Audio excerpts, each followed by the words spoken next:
Puede ser porque no se está cargando Ah, ahí la... está. Ahí está. Ahí se inició. Genial. Ujú. Bueno, les damos nuevamente la bienvenida al curso Filosofía a la Carta, al programa Universidad Abierta para Adultos Mayores. Como decíamos hace un momentito, este es nuestro 7º encuentro, ¿sí? Así que, bueno, hoy vamos a continuar. Hola Luis, buenas tardes, que ahí nos saluda. Hoy vamos a continuar con el programa, ¿sí? Como les habíamos comentado la clase anterior, en el encuentro anterior, hicimos un parate, ¿sí? Con lo que sería el ámbito más teórico de la filosofía, ¿sí? Lo que en general llamamos filosofía teórica, que de hecho Aristóteles también nos había hecho una distinción entre estas disciplinas, y nos vamos a dedicar en estos encuentros, en estos 3, 4 encuentros que siguen, a trabajar sobre cuestiones más de filosofía práctica. ¿Sí? Esto entre comillas, obviamente, siempre la cuestión práctica en la filosofía o para la filosofía es una cuestión problemática, pero en general se suele hablar del ámbito de la ética como del ámbito de la política como la dimensión práctica. Así que hoy voy a hacer una presentación que ahora voy a compartirles ya de lleno el Power. Una presentación sobre lo que es la ética, ¿sí? Como primera cuestión vamos a diferenciarla de la moral, y algunas cuestiones generales en torno a la disciplina, porque la ética es una disciplina filosófica, y ya el próximo encuentro nos vamos a dedicar nuevamente de lleno a la obra aristotélica, en este caso a la lectura de la ética a Nicómaco, ¿sí? Que es la primera obra que contamos de la antigüedad en nuestros días, que tenemos registros de estas reflexiones y que obviamente tienen al gran Aristóteles como su creador. Así que vamos a trabajar, perdón, vamos a trabajar entonces presentación. Semana próxima tenemos en realidad, hay algo abierto que me hace mucha interferencia. Ahí está, gracias. Entonces, hoy vamos a hacer la presentación de la ética. Próximo encuentro vamos a dedicarnos al estudio de la ética a Nicómaco, y en el encuentro siguiente vamos a trabajar algo sobre el periodo helenístico, ¿sí? Y la obra de Epicuro, que va a ser el representante de esta otra corriente ética que forma parte ya no de, de la ética, como llamamos, de la virtud, que ahora lo vamos a ir viendo, sino de una reflexión ética en torno al placer, ¿sí? Así que eso va a ser un poco el esquema de las siguientes clases. Miru, cualquier cosa, si alguien quiere, le digo a Miru porque ahora son mis ojos cuando vaya al Power, pero al resto de los compañeros, si alguien quiere hacer algún comentario o demás, abran los micrófonos, y si no, llevo adelante la clase y hacia el final le dedicamos para hacer consultas, evacuar dudas y demás. Bueno, ahí voy con el Power, ¿lo ven?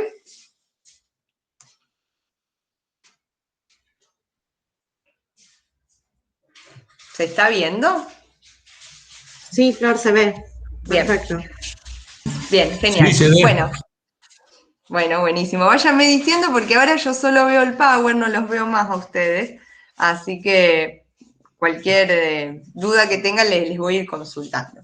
Bueno, como primera cuestión, tal como les decía hace un momento, una de las primeras distinciones que tenemos que hacer cuando nos dedicamos a este aspecto de la filosofía, esta dimensión que decidimos llamar no nosotras, sino la academia como la dimensión práctica, es la distinción entre ética y moral, ¿sí?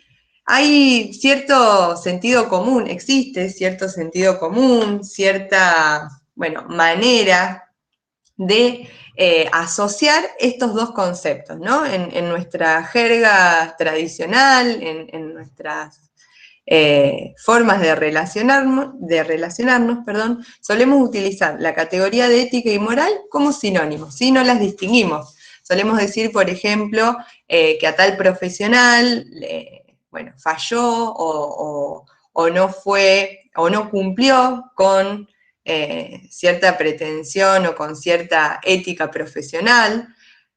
También solemos utilizar la idea de moral en ese mismo sentido, cuando decimos que alguien faltó o no respetó las reglas morales, bueno, y demás. Solemos, y ustedes, si a alguno se le ocurre otro ejemplo, lo puede aportar, ¿sí? Solemos utilizar estas dos categorías como sinónimos.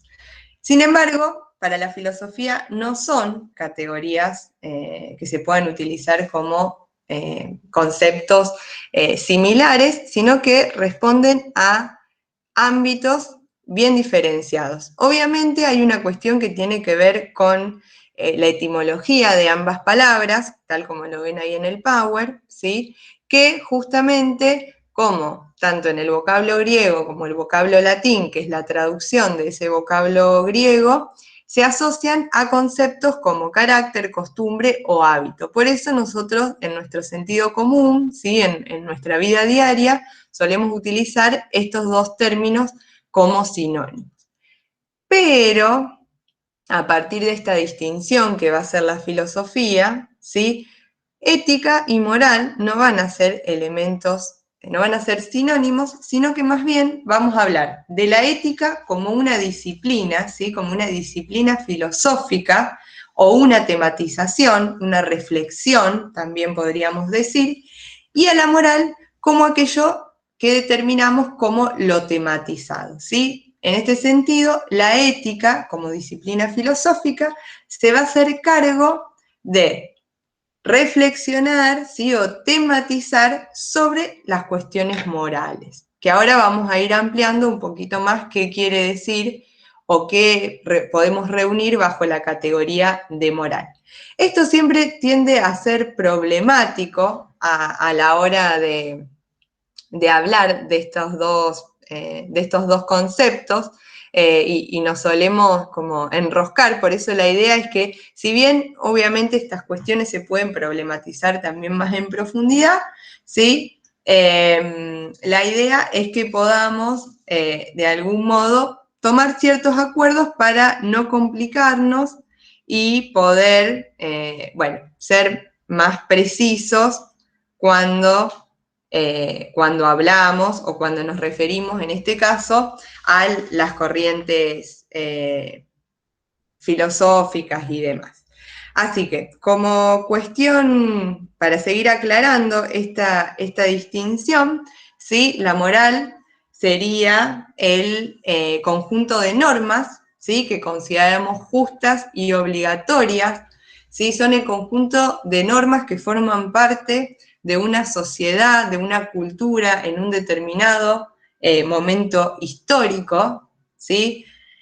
Mientras que la ética, como decía hace un momento, es una disciplina filosófica, ¿sí? Todos formamos parte de la moral, ¿sí? Pero no todos formamos parte de la ética, ¿sí? En ese sentido, digo que la moral nos convoca a todos por el hecho de justamente formar parte de una cultura y una sociedad determinada, pero no todos somos éticos, ¿sí? Porque justamente hacer ética o llevar adelante una reflexión filosófica sobre la moral implica otro recorrido, ¿sí? Otros elementos que no necesariamente nosotros en nuestro hacer diario, que forman parte de nuestro hacer diario. Entonces, la ética es una disciplina filosófica que se encarga de reflexionar sobre por qué esas normas nos parecen justas u obligatorias, ¿sí? Y de esta forma no es lo mismo un moralista o prescriptor de normas que un investigador de tales normas, ¿sí? El intento siempre filosófico es fundamentar, justificar, explicar por qué tal o cual cuestión. ¿Sí? ¿Me van siguiendo?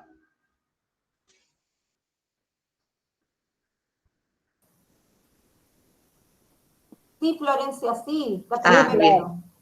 Bien, genial. Entonces, en este sentido, la ética como reflexión filosófica, ¿sí? Va a apuntar a dos cuestiones fundamentales. Por un lado, a justificar o fundamentar esas normas o también cuestionar esas presuntas fundamentaciones, ¿sí? ¿Qué entendemos por bien? ¿Qué entendemos por deber? ¿Qué entendemos por justo? ¿Sí? A partir de estas, en la medida que nos acerquemos a la filosofía moral o a la ética, nos vamos a ir dando cuenta que ya los términos no nos dan lo mismo, ¿sí? No es lo mismo cuando afirmamos ciertas cuestiones a cuando de algún modo empezamos a poner en tela de juicio esas mismas categorías. Entonces, en este sentido, la segunda cuestión o la segunda implicancia que tiene la ética tiene que ver con esto, con aclarar lo mejor posible el sentido y el uso de los términos propios del lenguaje moral. Ahora, más adelante, vamos a ver que hay un área específica de la ética que se va a encargar del análisis del lenguaje, ¿sí? De los términos que utilizamos, del alcance de los términos y el sentido de los mismos. Bien, paso a los niveles, entonces, dentro de lo que es la reflexión ética, ¿sí? Nos vamos a encontrar con 4 grandes áreas, que ahora paso a la siguiente diapositiva, que van a ver, es un cuadro muy característico que se usa para hablar de los niveles de reflexión ética, que está en el texto de Maliandi, ¿sí? Que es un manual sobre ética muy conocido, que se los podemos compartir, no hay ningún inconveniente. Donde justamente acá lo que se distinguen son 4 grandes niveles de reflexión ética, que a su vez forman parte de grupos que ahora los vamos a ir aclarando, ¿sí? Por un lado, vuelvo a la diapositiva anterior para que sea más esquemático, tenemos el primer nivel, que se suele hablar de un nivel prerreflexivo, justamente porque no hay reflexión filosófica, que es justamente el ámbito de la moral, ¿sí? Que hace referencia a la reflexión moral, ¿no? Donde en general se habla de un nivel normativo sin ningún tipo de reflexión.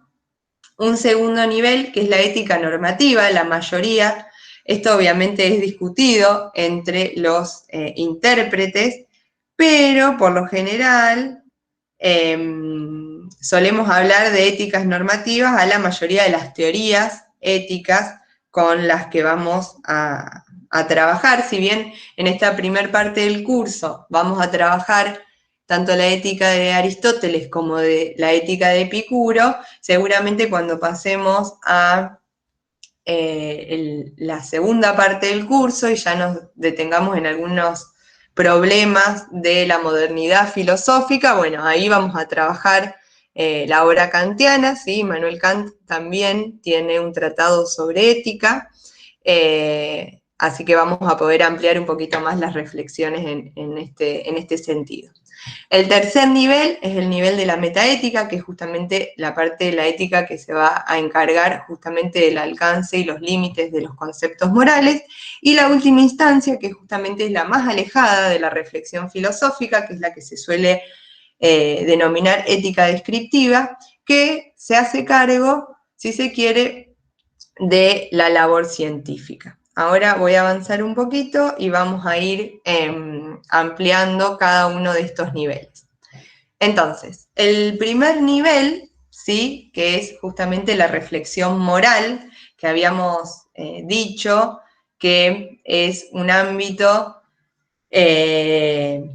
distanciado de algún modo de la filosofía, porque no hay algo así como una reflexión filosófica, sino que es el nivel de normatividad pura, ¿sí? No cuestionada, no fundamentada. Nosotros, en tanto sujetos que formamos parte de una comunidad, no vamos por el mundo diciendo, bueno, ¿qué es el bien? ¿Qué es el mal? ¿Qué es la justicia? Preguntándonos esas cuestiones, sino que por lo general acordamos y en base a esos acuerdos, a esas convenciones sociales, accionamos. Incluso también en nuestros desarrollos profesionales, ¿no? Por eso existen los códigos, por eso existen también las normatividades respecto de nuestras profesiones. Entonces, en ese sentido, hablamos de este nivel de reflexión moral o de moralidad, ¿sí? Por ahí la palabra reflexión confunde, tal vez quedaría mejor de moralidad, donde justamente es el conjunto de normas, valores, costumbres, códigos morales que forman parte de una sociedad sin ser cuestionadas. Por eso hablamos de un conjunto no tematizado ni cuestionado de todas estas creencias, actitudes, códigos. Es el fenómeno moral básico, el punto de partida, el piso desde el que se inicia cualquier reflexión sobre cuestiones morales. Y obviamente, como no es un ámbito filosófico, ¿sí? Todos participamos de él, ¿sí? Todos tenemos, en principio, conciencia moral. Preguntas fundamentales, o la pregunta fundamental que gira en torno a este primer ámbito de reflexión, es justamente la pregunta por el deber. ¿Debo hacer tal cuestión? ¿Sí? Por eso ahí aparece la X. ¿Debo ¿debo pagar los impuestos? ¿Sí? Y ahí lo que solicitamos es justamente un consejo, no una reflexión filosófica sobre por qué debemos cumplir con la obligatoriedad social, ¿sí? Sino, o institucional, sino siempre demanda una opinión, ¿sí? Porque justamente estamos en un ámbito que no es filosófico todavía. Ya en la ética normativa, que es el segundo nivel de reflexión, sí pasamos a un plano netamente filosófico, ¿sí? Porque no se trata del conjunto de reglas, normas y hábitos que forman parte de una comunidad determinada, sino de una reflexión, ¿sí? Lo que supone, ¿sí? Una reflexión que se juzga, ¿sí? Que se pretende justificar, consiste en observar el fenómeno moral desde una posición lo más apartada de él. Bueno, esto de apartada siempre es entre comillas, ¿no? Porque en la medida que nosotros reflexionamos sobre determinadas cuestiones también estamos implicados, entonces esa objetividad es una objetividad, pero al mismo tiempo formamos parte de la misma. Por lo tanto, supone una reflexión detallada y sistemática, ¿sí? Por eso ya esto es un nivel filosófico, no es normatividad pura, no es el conjunto de normas que forman parte de una sociedad, sino justamente es una reflexión, es un ámbito, plenamente filosófico, donde la pregunta central es la pregunta ¿por qué debo hacer tal o cual cuestión, ¿sí? Y lo que se demanda ya ahora no es una opinión, una sugerencia, sino una justificación. O sea, cuando nosotros nos preguntamos por qué debemos hacer tal o cual cuestión, lo que estamos exigiendo es una argumentación, una fundamentación, una justificación que explique esa acción. El tercer nivel, ¿sí? Es el nivel de la metaética, ¿sí? Que es un tipo de reflexión que analiza el significado y el uso de los términos morales, posee a su vez un metalenguaje, es decir, un lenguaje específico en el que se expresa lo normativo y lo valorativo, y esto también, al igual que la ética normativa, forma parte de el nivel plenamente filosófico, ¿sí? Es un nivel filosófico por excelencia, de hecho, para mucha parte de la filosofía, no para todos, pero bueno, esto, el análisis o el alcance de las categorías, ¿sí? De los conceptos, es una pretensión de la filosofía por excelencia. Entonces, por eso esta metaética, que obviamente tiene que ver con estas implicancias, forma parte de un nivel filosófico. Entonces, las preguntas fundamentales son, ¿por qué sí o por qué no, ¿sí? Determinada cuestión, ¿sí? Demanda siempre una aclaración. Bien, y el tercer nivel, ¿sí? Es el de la ética descriptiva. Bueno, otra vez la cuestión de la facticidad, de lo empírico. Bueno, siempre en filosofía esto es problemático.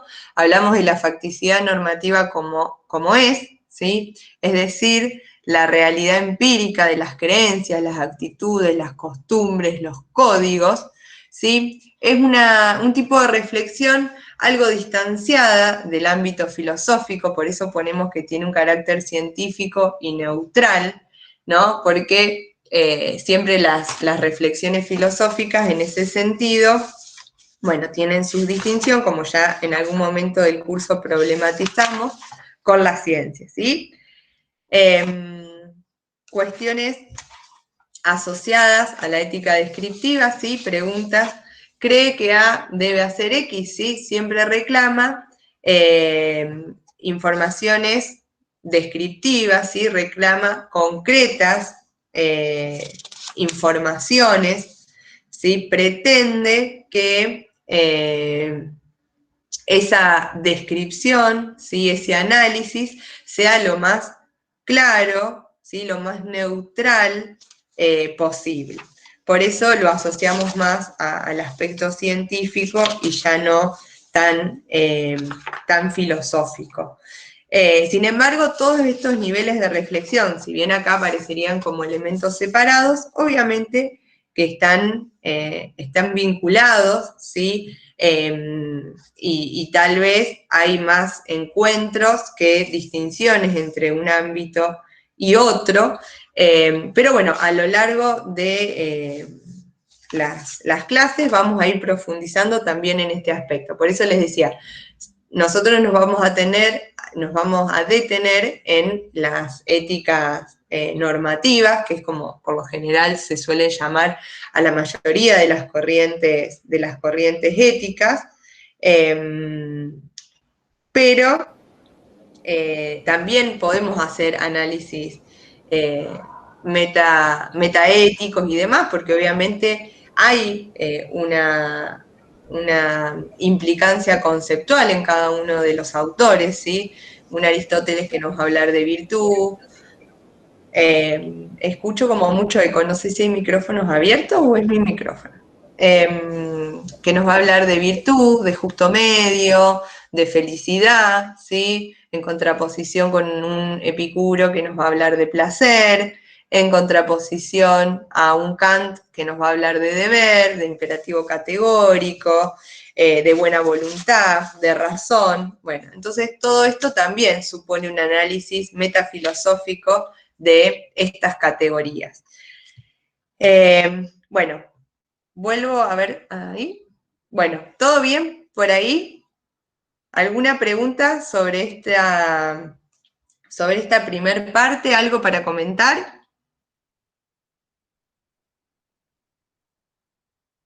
Flor, ahí escribieron por el chat, preguntaron por Spinoza. Bien. Yo contesté que sí también, pero no fue una respuesta muy larga. Bien, bueno, sí. Obviamente Spinoza también es un pensador que no forma parte de la antigüedad, sino de la filosofía moderna, que tiene una ética geométrica, si no estoy errada, es un pensador incluso muy trabajado en la actualidad, los contemporáneos lo han retomado y lo han analizado, así que tal vez, Miru, si el público lo demanda, podemos animarnos y ver si podemos sumar algo sobre esta obra, como por lo menos para dar cuenta y conocer un poco de qué se trata. Por eso digo, reflexiones éticas hay muchas también, podríamos incluir dentro de los modernos, la obra, sí, modernos, Stuart Mill, ¿es moderno? Sí, no, Stuart Mill ya es siglo XX, ¿no? 1008. Es por el 1008 y pico, me parece. Bueno, depende de dónde y hasta dónde contemplemos que va la modernidad filosófica, lo podemos postular como un filósofo moderno o como ya formando, creo que en general se lo suele enmarcar dentro de lo que es la modernidad, igual que Jeremy Bentham, que es su maestro, que son los famosos utilitaristas. Ahí también hay otra reflexión filosófica sobre bueno, diferentes elementos. Bueno, y ni hablar, exactamente, ahí está, Miru puso el título de la obra de Spinoza, ni hablar de la obra kantiana, que también es una obra paradigmática a la hora de comprender y de reflexionar sobre el fenómeno moral. Kant también, que de hecho el año pasado, en el taller de verano, Ana María, que seguramente está por ahí, hizo un trabajo, se animó, hizo un trabajo sobre la ética kantiana, súper analítico el trabajo y muy interesante, así que, bueno, ahí se animó ya a inaugurar un poco la problemática, y María Sara, que es nuestra epicúrea, también viene hace tiempo leyendo la obra de Epicuro, que como van a ver es una obra bastante sintética en términos de extensión, ¿sí? No es que nos vamos a encontrar con un tratado tan amplio como el texto de Kant, de Kant o de Aristóteles, pero quería hablar de Aristóteles en realidad, pero muy rico. ¿Sí? También para comprender un periodo posterior al mundo aristotélico, ¿sí? Los epicúreos también formaron escuela, que es el famoso jardín, que ya más adelante vamos a ir viendo cuáles eran sus características, cómo vivían y demás. Bueno, vuelvo al Power, si todo esto fue claro. Entonces, ya dentro de las corrientes éticas, ¿sí? Que dijimos que forman parte de las éticas normativas, ¿sí? Porque son reflexiones filosóficas sobre el fenómeno moral, nos vamos a encontrar con dos grandes grupos. Estos después se los subimos también a comunidades para que todos tengan acceso.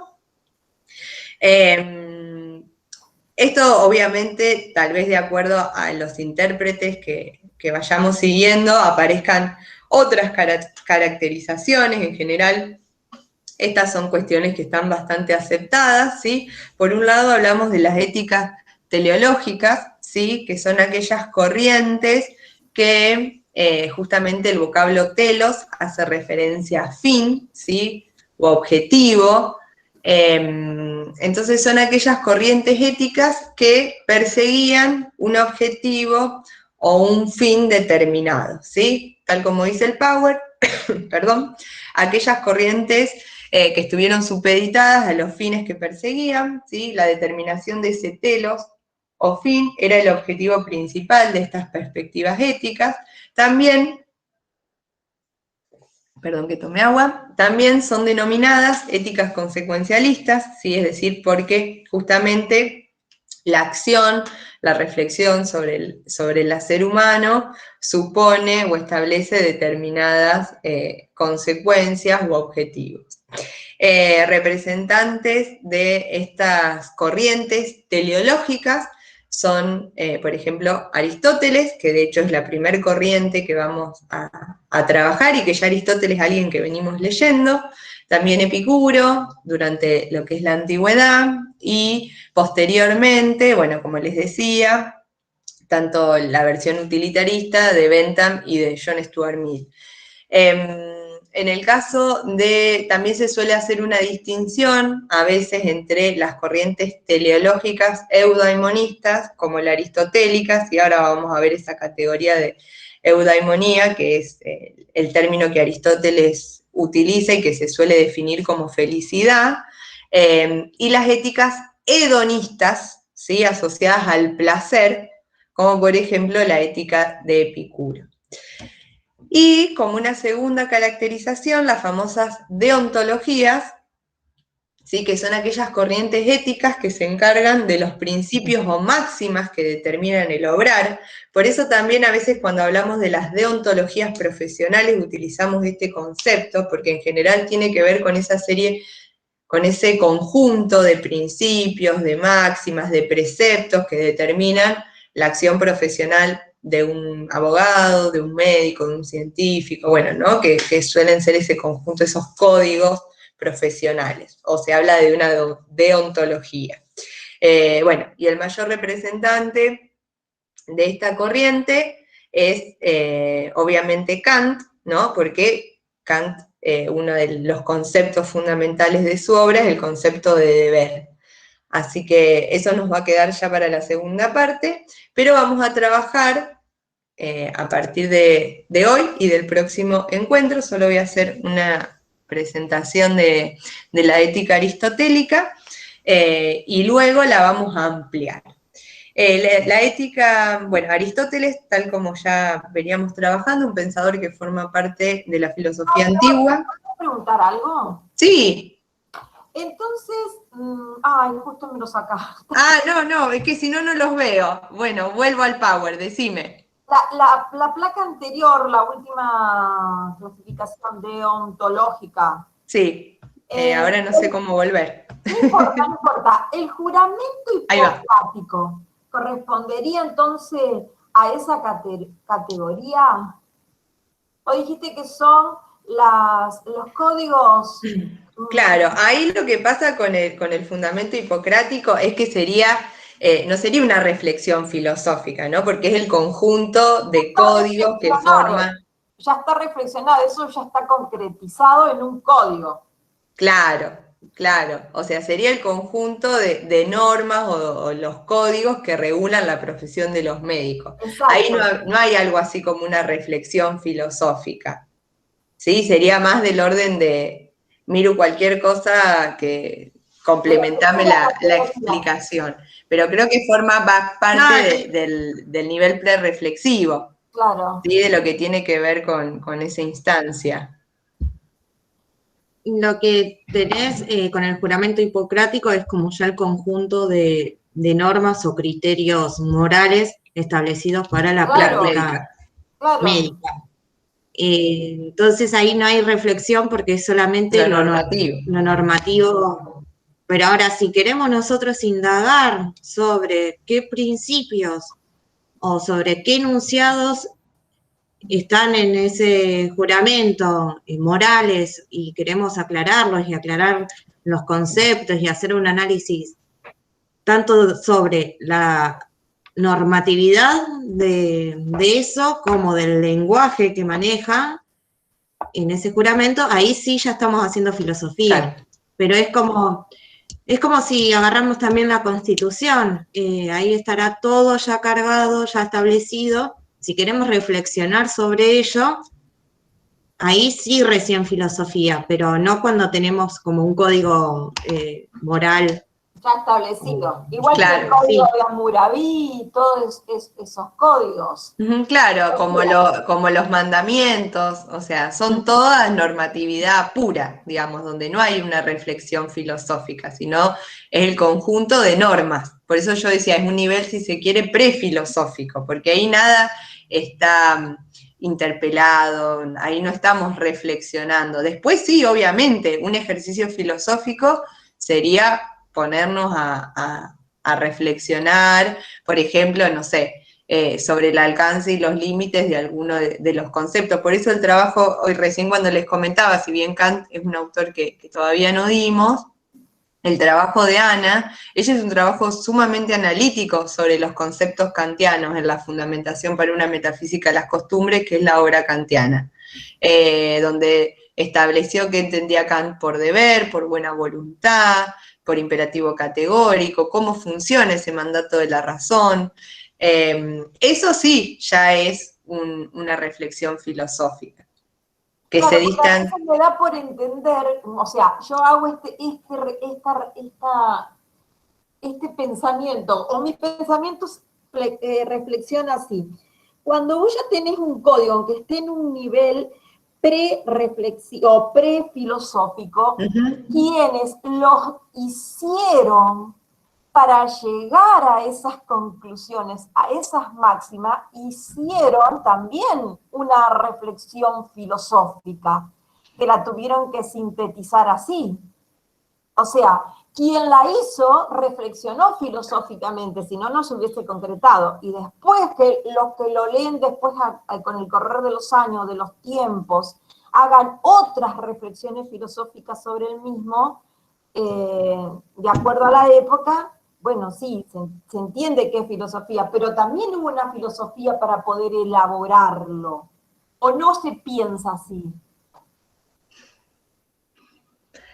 Sí, o sea, entiendo lo que decís cuando, o sea, las normas y los códigos también forman parte de una convención, ¿no? Por algo mutan, cambian y demás. Pero en este caso, por eso digo, en tanto pensamos que la filosofía es una disciplina, que la ética es una disciplina filosófica, bueno, el conjunto de códigos, de normas, no forma parte de la disciplina. Sí, puede formar parte o puede entrar al ámbito filosófico cuando justamente intentamos de justificar, de reflexionar, de indagar por qué, no sé, pienso en el análisis genealógico de Nietzsche en torno a la categoría de bien y mal, ¿no? O sea, Nietzsche en Genealogía de la Moral lo que hace es analizar esos dos conceptos. Bueno, ahí sí hay una reflexión filosófica, pero que dista mucho de la normatividad pura, del bien y del mal como elementos. O sea, nunca en el análisis filosófico se va a determinar qué está bien y qué está mal, sino lo que hace la filosofía es preguntarse qué es el bien y qué es el mal, que no sería lo mismo. Sí, sí, sí. ¿Me explico? Sí, sí, perfecto. Bien, genial. Bueno, ¿alguien más quiere hacer algún comentario?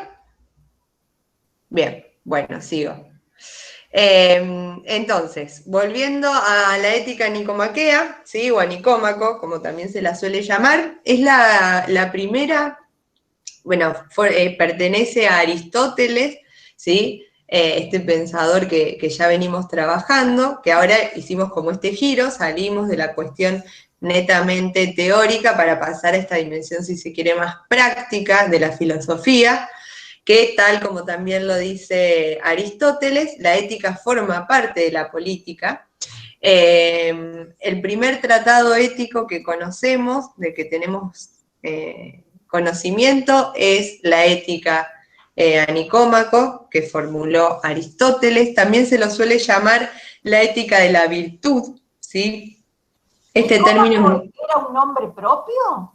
Sí, Nicómaco es un nombre propio. Miru, yo siempre tengo como cuestiones con estas cosas, por eso le consulto exactamente. No sé si es el hijo o el padre de Aristóteles, no quiero pecar, así que voy a mi consultora, Miru, que El espero que hijo, lo sepa. aparte, en el chat también. El hijo. Me avala el chat que dice el hijo también, sí. Claro, es el hijo de Aristóteles, está dedicado a él. Nunca me acuerdo si era el padre o el hijo, sabía que tenían un vínculo familiar, pero no recordaba quién era. Bien, Lo más es el hijo. probable que le haya querido legar algo al hijo.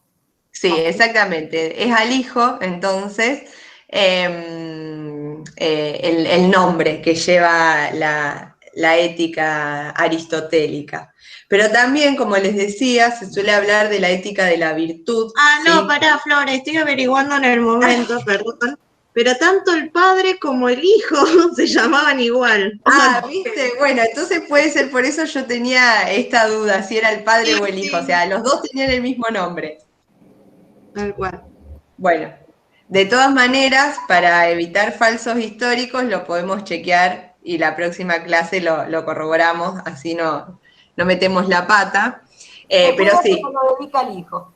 claro, hay un vínculo familiar en ese nombre con Aristóteles, eso es así, por eso digo, yo tenía la duda si era el padre o el hijo. Bueno, Miru acá lee que aparentemente el padre y el hijo se llamaban del mismo modo, Nicómaco.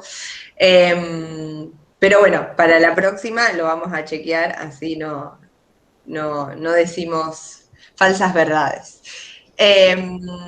Bien, entonces quería decir esto. También se la suele llamar a la ética Nicómaco como la ética de la virtud, categoría también central, concepto fundamental en la ética de Aristóteles, es la categoría de virtud, arete, en términos griegos, que el próximo encuentro vamos a profundizar y recuerden que lo que tenemos como lectura obligatoria es libro 1 y libro 2 de la ética. Ahí vamos a tener primero todo el principio de teleología universal, que ahí está indicado en el Power, y el análisis de las virtudes, ¿sí? El análisis, perdón, no solo de las virtudes, sino también de la distinción. Sí, está bien. Ahora sí, la distinción de las virtudes. No me acordaba específicamente el libro 2. Entonces, la ética para Aristóteles va a formar parte de la política, esta dimensión práctica de la filosofía, ¿sí? No es una ciencia exacta ni teórica, sino práctica, que va a estar vinculada a la acción humana, y algo que ya se venía enunciando en la obra aristotélica, ¿sí? Que aparecía la metafísica y que después vimos sus referencias en la física, y si mal no recuerdo también en el estudio del cielo, ¿sí? es este principio de teleología universal, ¿sí? Que para Aristóteles es central, que justamente, otra vez, hacemos referencia a la teleología como fin, ¿sí? Para Aristóteles todo tiende hacia un fin o hacia un objetivo, ¿sí? Persigue una finalidad. Y así arranca la ética Nicómaco, ¿sí? Aristóteles dice que todas las actividades humanas tienden a un fin, que ese fin se suele asociar con el bien. Ahora se los voy a leer porque tengo la ética acá a mano. Dice, toda arte y toda investigación, toda acción y libre elección parecen tender a algún bien y es por esto, por esto se ha manifestado, y con razón, que el bien es aquello hacia lo cual todas las cosas tienden, ¿sí? Esa enunciación que hace Aristóteles apenas inicia el libro 1 de la ética es fundamental para comprender la reflexión moral, la reflexión ética de Aristóteles, porque justamente nos va a marcar cómo o por qué es una ética teleológica, ¿sí? Porque para Aristóteles el fin de nuestras acciones, el fin de la vida humana es justamente la búsqueda de la felicidad, ¿sí? El fin supremo de todas nuestras acciones van a ser para Aristóteles la felicidad. Y siempre que vuelvo a leer estas cuestiones, me pregunto y les pregunto, ¿no? ¿Cuánta distancia hay entre nuestra manera de concebir la vida y la aristotélica? O también, dicho de otro modo, podría decir, qué interesante que es la propuesta aristotélica, ¿no? Que supone que el fin máximo, el fin supremo de nuestras vidas es llegar a la felicidad. Sin embargo, algo que para nosotros entre acción,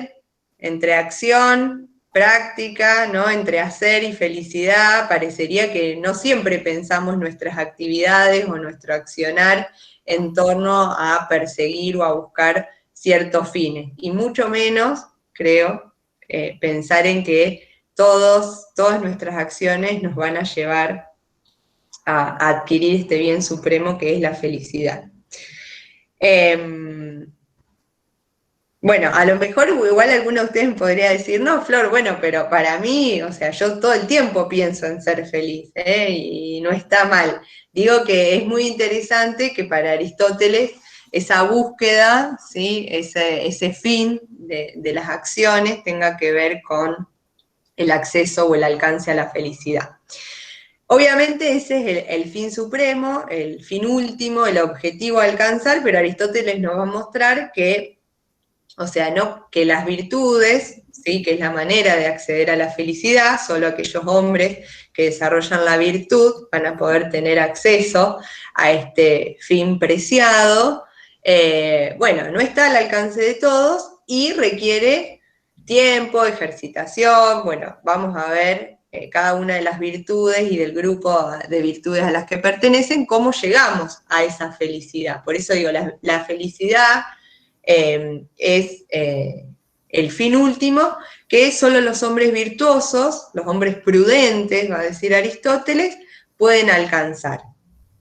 ¿Sí? Es una ética que va a tener implicancias también sociales y políticas, ¿sí? Porque Aristóteles siempre va a estar pensando en una ética que genere cierto bienestar general, ¿sí? No nos olvidemos del contexto en el que vivían los hombres griegos. Entonces es una ética que persigue fines sociales y políticos que tienen que ver, dice en algún momento Aristóteles, que hombres virtuosos constituirán una ciudad virtuosa, ¿sí? Pero el justo medio, ¿sí? Que ya lo vamos a ver a partir del próximo encuentro, que es un ejercicio de la recta razón, dice Aristóteles, un ejercicio del alma, el justo medio que se va a relacionar con las virtudes, es conforme a cada uno de nosotros, ¿sí? No es que es un principio universal, sino que cada uno de nosotros va a tener que hacer el cálculo entre el exceso y el defecto para poder alcanzar ese justo medio. Bueno, dice Aristóteles que toda actividad humana tiene un fin, es lo que leí, y el bien es aquello a lo que todas las cosas tienden. Esta idea de felicidad, el bien es lo más perfecto y casi todo el mundo identifica el bien con la felicidad, dice Aristóteles, ahí está la categoría, eudaimonía, que es el término que se suele traducir como felicidad. Y acá está buena la aclaración, ¿sí? Tal como consideran algunos intérpretes, esta idea de felicidad no supone solamente el buen vivir, vivir bien, comer rico, tomar, bueno, y hacer todas las cosas que a cada uno de nosotros nos guste, sino que también supone portarse bien, ¿sí? Comportarse bien. Porque no nos olvidemos que la ética, ¿sí?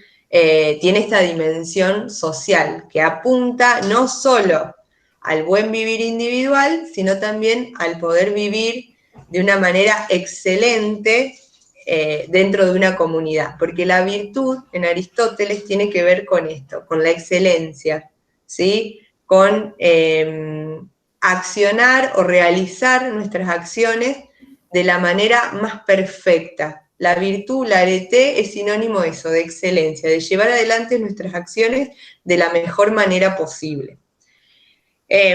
Bueno, hasta ahí va el Power porque era solo la presentación. Vuelvo un poquito para atrás. Entonces, de esto se va a tratar el análisis de la ética anicómaco o la ética nicomaquea. Acá tengo un error, ética anicomaquea, y es ética nicomaquea, sin la A. Acá yo acabo de ver, así que después lo corrijo. Porque se puede, depende de las traducciones, es o ética nicomaquea o ética anicómaco, como que está dedicada a alguien que, como bien decíamos, es un familiar de Aristóteles. Entonces, lo que vamos a analizar en la ética es el principio de teleología universal, esta idea de que todas las actividades tienden hacia algo, ¿sí? Esta visión teleológica,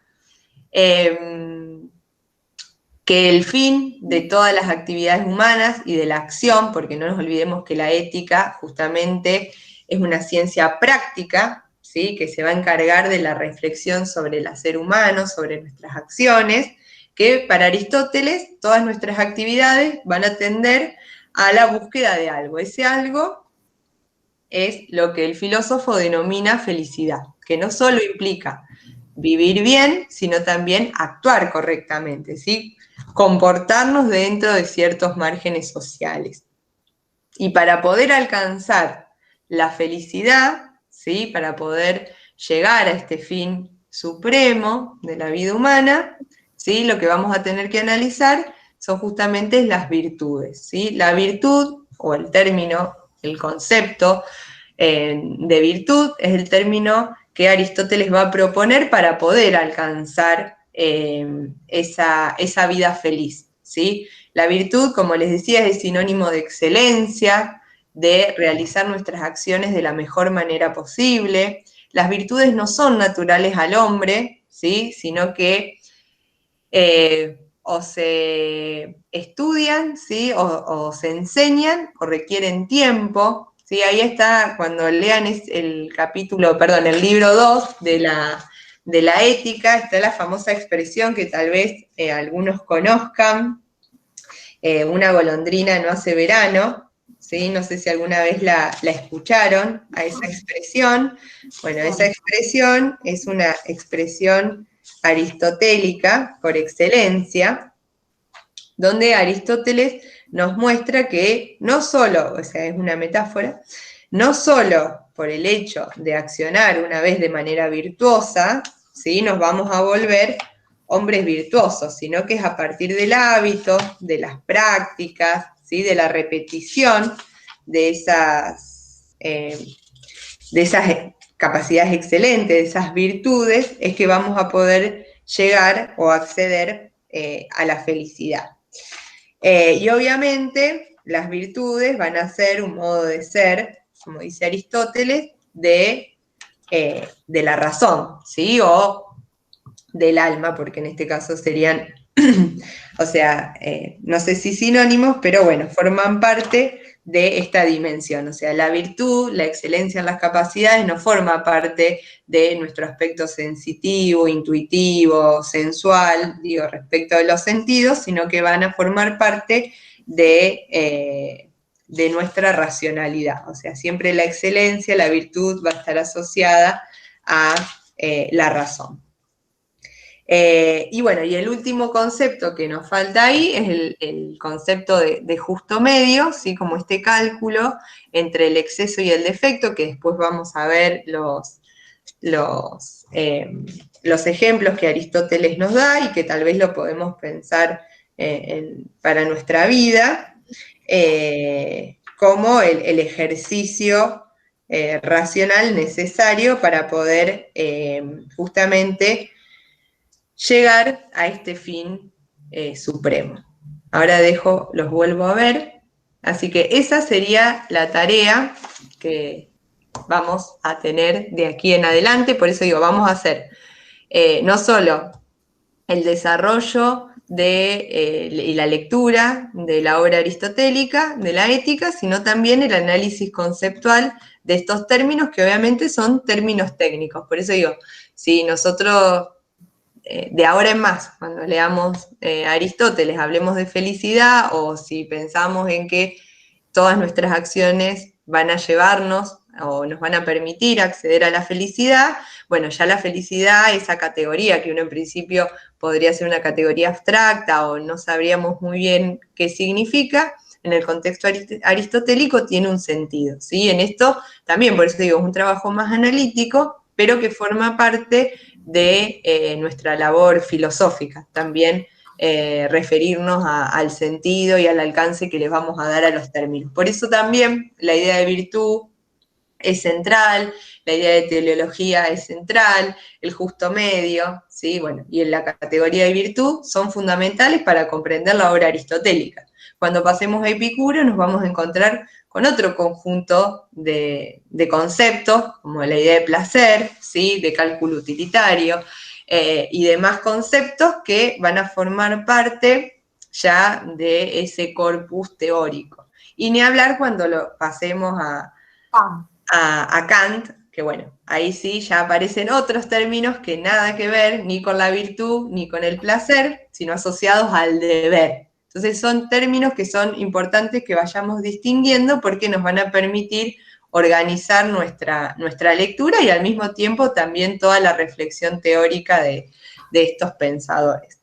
Sí, Adriana, te escucho. Voy a cerrar en la actualidad, parecería que la concepción de la ética de Aristóteles no está en boga, sino que está justamente la de Epicurio, la del placer, la vida hedonista y todo lo demás. Bueno, ahí esto que me decís, o sea, ya lo vamos a ir trabajando, porque por ahí no todos los compañeros y compañeras tuvieron oportunidad de leerlo a Epicuro, pero bueno, esto que Adriana trae son algunas de las lecturas que se hacen en torno a la obra de Epicuro y que también hay otras lecturas, ¿no? Porque por lo general solemos asociar las reflexiones éticas, hedonistas, ¿sí? Como esa máxima del placer desenfrenado, como la vida lujuriosa. Perdón, y bueno, y ahí... Sí. Yo lo concibo más bien como una concepción individualista, la de Epicuro. En cambio, la aristotélica más colectivista. Yo pienso que los griegos se reunían en la plaza pública, se sentaban ahí a hablar sobre los problemas que los aquejaban en forma colectiva, por lo tanto, el entrecruce entre lo individual y lo colectivo era el sumum de la felicidad, y considero yo que también debe haber entendido que la educación era fundamental, porque para conseguir las virtudes y los valores que no eran innatos en el ser, sino que había que trabajarlo, por lo tanto el ser humano es un ser perfectible, entonces debe haber creído en esos valores, educación y todo lo demás, cruce entre lo individual y lo colectivo, que no parecería a priori, claro, después tenemos que analizarlo con ustedes y leer más, qué es lo que ocurre con Epicuro. O sea, Claro, bueno, no nos olvidemos, por eso digo, lo que decís respecto de la educación, obviamente algunas virtudes se transmiten por medio de la educación, ya lo vamos a ir viendo, y no nos olvidemos que Epicuro también es un hombre antiguo, también piensa en esa comunidad, de hecho tiene en una parte del tratado sobre estas cuestiones, sobre la vida en comunidad. También fundó una escuela, ¿sí?, alejada del centro de Atenas, ¿sí? Por eso se lo suele llamar el jardín, porque era un espacio bastante abierto, bueno, distinto a la estructura tradicional de la academia, tanto platónica como del liceo aristotélico. Claro. Así que esto lo vamos a ver, por eso digo, lo que quería decir respecto de esta cuestión de la vida hedonista, que nosotros vamos a ver o por lo menos según algunas lecturas, en el caso de Epicuro, sí, no hay una cuestión así como, no nos olvidemos que es un hombre griego, ¿sí? Los hombres griegos son hombres moderados, y en el caso de Epicuro, ese placer tiene que ver exactamente, como acá nos comparte Julia en el chat, que lo voy a leer bien, el placer de Epicuro es más una ausencia de sufrimiento y no es placer como lo vemos hoy, exactamente. Tiene que ver con la no perturbabilidad del alma, la práctica epicúrea por excelencia. Entonces ese placer, tal como dice ahí Julia en el chat, va a estar asociado a, más que aumentar los espacios de placer, disminuir las instancias de dolor, ¿sí? Por eso se habla de un hedonismo negativo a veces en la obra de Epicuro, ¿sí? Porque no se trata de excesos de los placeres, ¿sí?, sino justamente de evitar o disminuir o limitar aquellas instancias que nos van a producir un mal mayor. Un ejemplo muy burdo y de la vida cotidiana, y ya vamos a analizar tanto las máximas capitales como la carta Meneceo, que son las dos fuentes de Epicuro. Podríamos decir, o sea, en Epicuro no se trata de comer desenfrenadamente y un banquete, imaginemos, ¿no?, ya que el curso se llama Filosofía a la Carta, un banquete desmedido de manjares y bebidas, ¿sí? Porque esto a la larga, diría Epicuro, nos traería una indigestión, un malestar. O sea, si ahora, por ejemplo, saciamos nuestra necesidad de hambre, porque Epicuro también va a caracterizar entre los placeres necesarios y los que no son necesarios, así comemos, para saciar nuestra hambre, tomamos un trozo de pan y un vaso de agua, ¿sí?, nos va a generar a la larga un mal menor que ese banquete desmedido, que sí, que en principio va a ser inmediata la relación con el placer, pero que a la larga nos va a traer consecuencias peores. Veo que el chat está... La gula, ahí habla de la gula. Claro. Bien, claro, acá Leticia, muy bien, que leyó el texto introductorio, que tiene más bien un abordaje histórico, pero que tiene que ver con esto, sí, exactamente, con la no perturbabilidad del alma y el bienestar corporal, ¿sí? Vamos a ver que ese cálculo utilitario, como algunos intérpretes también lo llaman en Epicuro, tiene que ver con esto, ¿sí? Y también, sumando a lo que dice Roberto, exactamente, es un hedonismo mediado por la razón. Si bien parecerían términos que se excluyen, porque uno diría, bueno, razón y placer no parecerían ir de la mano, bueno, ahí hay un poco de esto en la obra de Epicuro, que tiene que ver, por eso digo, no hay que olvidarse que son hombres griegos, son hombres moderados, son hombres que van a priorizar siempre el bienestar general por el individual, ¿sí? El griego no es una persona desmedida, sino todo lo contrario, y en general el ámbito de los placeres, el ámbito del deseo, el ámbito de todo lo que tiene que ver con nuestra parte instintiva y demás, bueno, es algo que siempre hay que intentar de dominar, de controlar. Por eso digo, en el caso de la obra de Aristóteles, la práctica de las virtudes es algo que se va a asociar a nuestra capacidad racional. y por eso no es natural a los hombres, sino que es algo que hay que adquirir, algo que hay que practicar. Y esto es una hermosa enseñanza que Aristóteles nos va a dar. Creo que la ética lo vamos a pensar, ¿no?, de manera colectiva, pero creo que esto también es interesante para pensar en nuestra contemporaneidad, cómo podemos apropiarnos de estas tesis y bueno, y eso, y trabajar sobre las capacidades, sobre la excelencia, sobre las virtudes. Obviamente, son perspectivas, no significa que podamos responder todo con estas teorías, pero creo que también lo podemos pensar para nuestras propias prácticas. Bueno, ¿alguien levantó la mano que sonaba?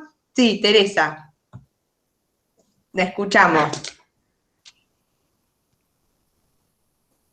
El micrófono no puedo... bueno, está abierto. Sí, ahí la escuchamos. En la enciclopedia de Oxford, que también la subieron ustedes, también cuando habla de Epicuro aclara que el placer es el poder vivir sin miedos al futuro, con una vida tranquila. Uh-huh. Entonces ahí pone un nivel de mesura en lo que considera él el disfrute o la satisfacción. Uh-huh. Exactamente. Sí, sí. Eso era lo que quería aclarar. Tiene que ver con esto, y también hay algo, por eso digo, todo el periodo helenístico o el helenismo es un periodo súper interesante, no solo por la escuela epicúrea, sino por la escuela estoica, esta idea de los estoicos de vivir conforme a la naturaleza. Bueno, hay muchas tesis que son interesantes, que vamos a abordar o vamos a hacer un paneo general del periodo, pero que también está la escuela escéptica, la escuela cínica, que son interesantes también como elemento para llevar adelante una reflexión filosófica. Y por eso digo, ahí nos vamos a encontrar con otro corpus teórico, ¿no?, donde en las acciones humanas, la praxis, esta dimensión moral, bueno, va a estar asociada más al placer, ¿no? Otra vez, en el caso de Aristóteles aparecía la felicidad, acá el placer, y todo este ejercicio que estuvimos haciendo de manera muy sintética por intentar de definir qué es, en el contexto de Epicuro, el placer. Aunque es más fácil satisfacer el placer que hacer lo que decía él. Porque, a ver, decir, yo mantenerme tranquila frente al futuro, una cosa es decirlo y otra es lograrlo. Y es más fácil comer, satisfacer que lograr eso, digo, ¿no? Y otra cosa que quería decir es que el helenismo es la primera época, desde el punto de vista político, la primera época de la historia llamada como de globalización, dentro del mundo que se conocía, ¿no? Por la unificación de territorios que hace Alejandro Magno. Quizás por eso hay más una mezcla de conocimientos entre las distintas culturas. Sí, tal cual. Bueno, no los quiero aburrir, hoy fue una clase un poco más esquemática, pero como para que nos vayamos posicionando, así a partir del próximo encuentro ya nos metemos de lleno con este esquema, tanto de las éticas normativas, como para que todos estemos en el mismo lugar, ¿no? Cuando decimos ética, ¿por qué no decimos moral? ¿Por qué hablamos de éticas normativas? ¿Por qué la ética aristotélica es una ética teleológica? Uh-huh. ¿Sí? Por eso digo, la idea de presentar este esquema, que les voy a subir el Power, una vez que corrija ahí esos errorcitos, se lo subo a comunidades, así les queda el esquema. Por eso digo, la información está sacada del texto de Mariandi, que si alguien quiere profundizar sobre estas cuestiones, obviamente también lo podemos subir. Muy claro, Flor, muy claro. Bueno, gracias. Sí, el texto no es tan claro, es un poco más enroscado. Por eso es lindo que te hagan ya o sea, que lo pulimos un poco como para que sea más accesible. Y bueno, y por eso digo, para que nos podamos apropiar, aunque sea de este esquema general, éticas normativas, éticas teleológicas, éticas deontológicas, la ética aristotélica como una ética de la virtud, y estos términos del principio de teleología universal, que es fundamental, porque es lo que nos va a marcar, por eso iba, la primera línea de la ética de Nicómaco arranca así: Así que, como para que ya nos vayamos posicionando al análisis y a la lectura de la obra, que van a ver que es muy accesible la lectura. Aristóteles se esfuerza siempre por ser claro. A veces los ejemplos son un poco confusos, así que los vamos a traducir un poco a nuestro mundo.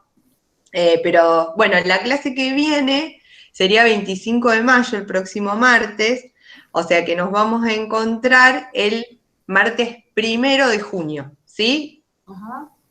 Ese sería el próximo encuentro, porque el martes próximo es feriado. Así que ahí vamos a trabajar, le subo el Power y le subo también el libro 1 y el libro 2 de la Ética Nicómaco, así ya van leyendo.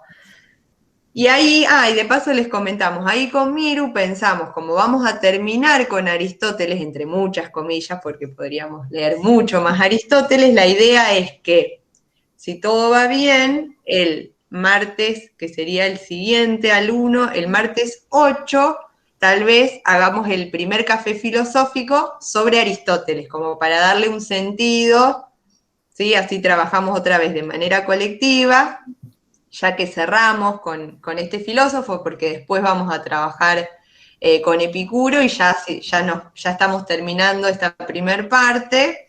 La idea es que hagamos el café filosófico sobre Aristóteles, que sería el martes 8 de junio. Igual todo esto después se los vamos a ir aclarando, por eso digo, ahora en principio la tarea que tienen para hacer es recapitular esta introducción a la ética como disciplina filosófica y la lectura de los primeros libros de la Ética a Nicómaco. ¿Sí? Y nos vemos el 1. Ay, parece que falta un montón. Falta mucho, sí. Muchas gracias, chicas, las dos. Hermosa la clase, hermosa. Bueno, gracias. Espero no haberlos aburrido mucho. Para el 1 de julio ya podés relajarte. No, otra vez, siempre como Buenas tardes y muchas vez. Gracias por todo. Bueno, no, gracias a ustedes, cuídense y nos vemos en 15. Cualquier duda nos escriben. Adiós, compañeros, hasta luego. Chao, buenas tardes. Chau, chau. Chao.